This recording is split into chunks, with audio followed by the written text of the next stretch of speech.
तो चलो अब अच्छे से आगे की कहानी देखते हैं। तो बात यह है कि अभी तक हमने क्लोजर प्रॉपर्टी पढ़ी थी, ठीक है। तो अब पेज नंबर 4 पे हमें एक ट्राई दिस दिया हुआ है जिसमें एक टेबल बना हुआ है, ठीक है, और इसे हमें अच्छे से समझना है। तो आ जाओ देखते हैं। तो बात यही है कि ट्राई दिस है पेज नंबर 4 पे, इसमें यही बोल रहा है fill in the blanks in the following table. हमें क्या करना है, फिल इन द ब्लैंक्स करने हैं। तो बात यह है कि कुछ आंसर दिए हुए हैं और कुछ हमें लिखने हैं। तो अभी तो मैंने ये टेबल पूरा ही खाली रखा है ताकि अच्छे से हम इसे समझ सकें, ठीक है। तो बात यह है कि एक एक हम चीज समझेंगे इसके अंदर, ठीक है।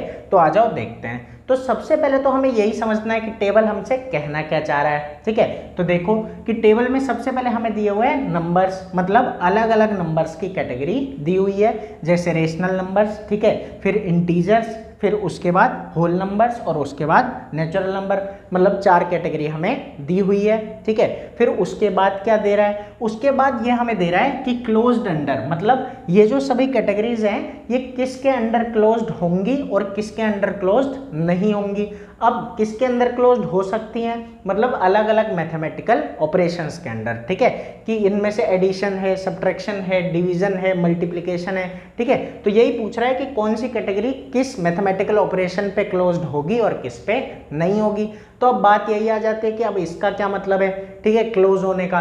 तो ये तो हम डिस्कस कर चुके हैं, लेकिन एक बार रिवीजन, ठीक है। तो आ जाओ देखते हैं। तो बात यह है, जैसे कोई आपसे पूछता है बताओ रेशनल नंबर एडिशन में क्लोज्ड होंगे या नहीं, तो इसका मतलब वो क्या पूछना चाह रहा है। तो इसका मतलब वो ये पूछना चाह रहा है कि क्या कभी भी आप किन्हीं भी 2 रेशनल नंबर को ऐड करोगे तो क्या रेशनल ही आएगा, ठीक है। समझ आया होगा कि मैंने ये बोला कि वो आपसे ये पूछ रहा है कि किन्हीं भी 2 रेशनल को ऐड करोगे तो क्या हमेशा रेशनल ही आएगा, ठीक है। तो बात यही है, फिर आप सोचोगे दिमाग में, तो आपको सोचना यह है कि कहीं गलती से भी कोई एक ऐसा पेयर तो एग्जिस्ट नहीं करता कि जिन 2 रेशनल को ऐड करें और रेशनल ना आए। अगर ऐसा एक भी पेयर एग्जिस्ट करता होगा तो आप बोलोगे नो, ठीक है। लेकिन अगर ऐसा कोई पेयर एग्जिस्ट नहीं करता कि जिन 2 रेशनल को ऐड करें और रेशनल ना आए, तो उस केस में आपका आंसर होगा यस, कि मतलब हमेशा 2 रेशनल को ऐड करने पे रेशनल ही आता है। तो अच्छे से इतनी कहानी समझ आई होगी। तो आ जाओ, तो अब देखते हैं। तो बात यही है कि क्या रेशनल नंबर एडिशन के अंडर क्लोज्ड होते हैं, तो आप क्या बोलोगे हाँ, मतलब इसका यही है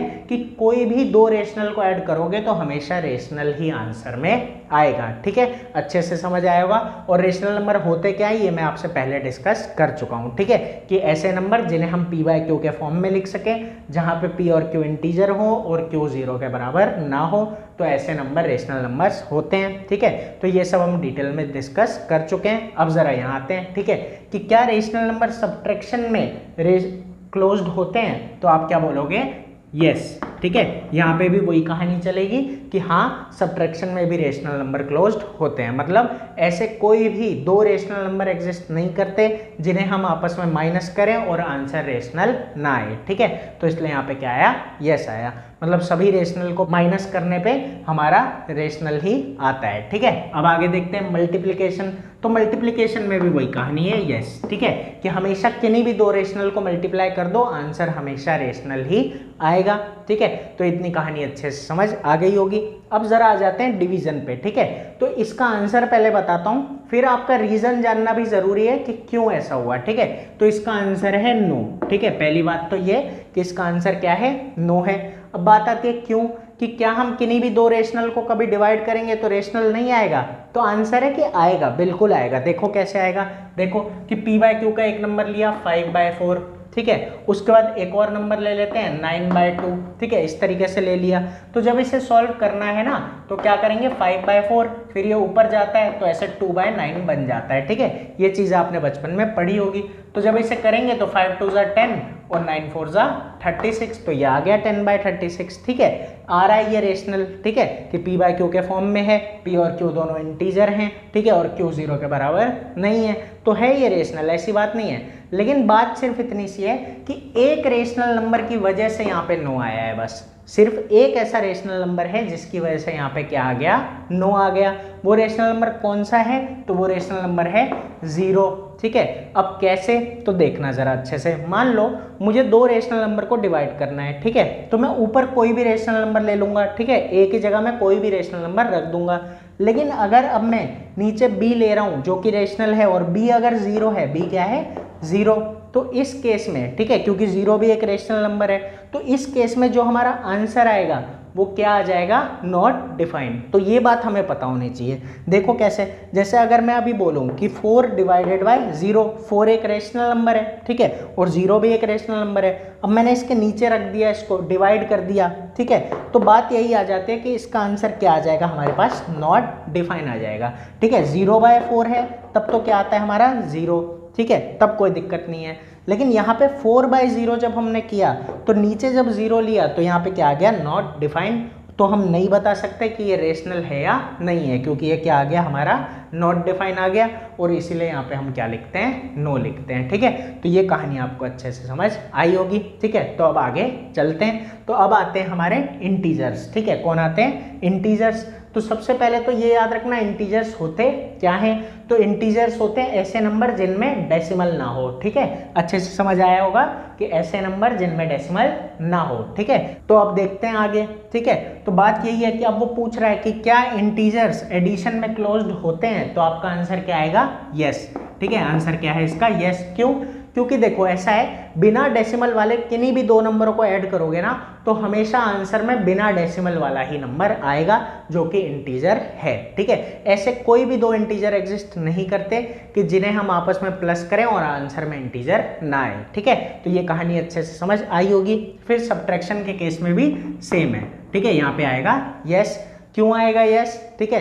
तो इस वजह से आएगा क्योंकि देखो कोई भी ऐसे दो नंबर नहीं है बिना डेसिमल वाले, ठीक है, कि जिन्हें हम माइनस करें और आंसर में डेसिमल वाला नंबर आ जाए, ऐसा नहीं हो सकता, ठीक है। तो इसीलिए यहाँ पे भी क्या आया हमारा, यस आया। अब जरा आगे चलते हैं, ठीक है, मल्टीप्लिकेशन की तरफ। तो अब मल्टीप्लिकेशन के केस में क्या कहोगे कि देखो कि बिना डेसिमल वाले दो नंबरों को अगर आप मल्टीप्लाई करोगे कभी भी तो आंसर में कभी भी डेसिमल वाला नंबर नहीं आएगा। तो यहाँ पे भी क्या आएगा, यस ही आएगा, ठीक है। इसको भी ध्यान रखना कि मल्टीप्लिकेशन के केस में भी इंटीजर हमारा क्लोज्ड होगा, ठीक है। अच्छे से कहानी समझ में आ रही होगी। कहीं भी अगर दिक्कत हो तो कमेंट करके ज़रूर बताना, मैं कोशिश करूँगा और अच्छे से आपको समझा पाऊँ, ठीक है। तो आ जाओ अब आगे देखते हैं, ठीक है। अब बात आती है डिवीजन की, ठीक है, कि हम दो नंबरों को डिवाइड कर रहे हैं, ठीक है, और क्या हमारे पास इंटीजर ही आएगा। तो देखो एक इंटीजर ले लेते हैं 4, ठीक है, और एक इंटीजर ले लेते हैं 5। अब 4/5 करोगे तो आंसर में क्या आएगा, 0.8। इसको याद रखना, ठीक है, कि 0.8 आ गया। अब ये तो डेसिमल वाला नंबर आ गया, हमने तो बिना डेसिमल वाले दो को डिवाइड किया और आंसर में क्या आ गया, डेसिमल वाला, और डेसिमल वाला आ गया मतलब ये इंटीजर नहीं है। और जब ये इंटीजर नहीं है इसका मतलब यहाँ पे क्या आएगा, नो, क्योंकि ऐसे इंटीजर एग्जिस्ट करते हैं कि जिन्हें हम डिवाइड करें और आंसर में हमारे पास डेसिमल वाला नंबर आ जाए, मतलब इंटीजर ना आए, ठीक है। तो इतनी कहानी समझ आई होगी। अब जरा आगे चलते हैं। तो अब हमारे पास आता है होल नंबर, ठीक है।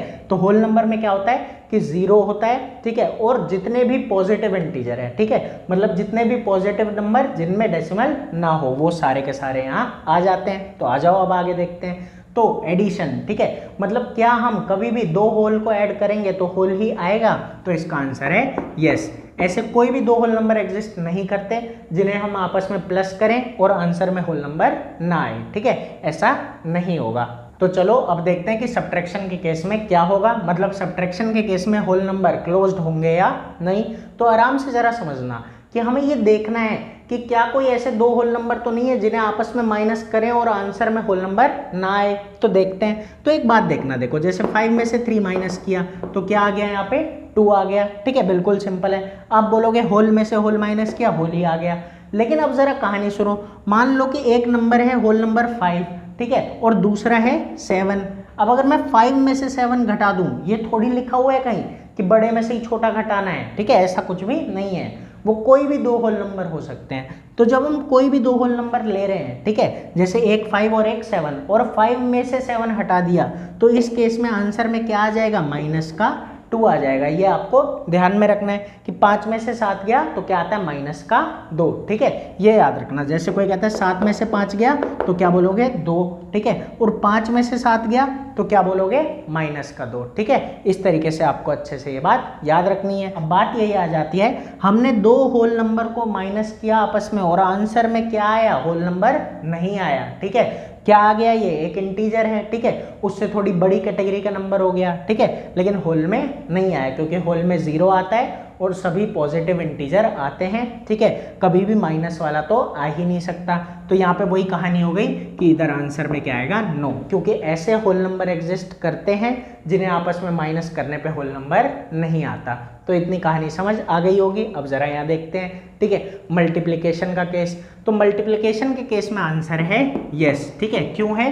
क्योंकि हमेशा किन्हीं भी दो होल नंबर को जब हम मल्टीप्लाई करते हैं तो हमेशा होल नंबर ही आता है, ठीक है। अब जरा आगे देखते हैं, और ये सब मैं पिछली वीडियोस में जैसा मैंने कहा डिस्कस कर चुका हूँ, ठीक है। ये एक रिवीजन की तरह है, अगर कहीं भी फिर भी डाउट होता है तो बताना, ठीक है, कमेंट करके।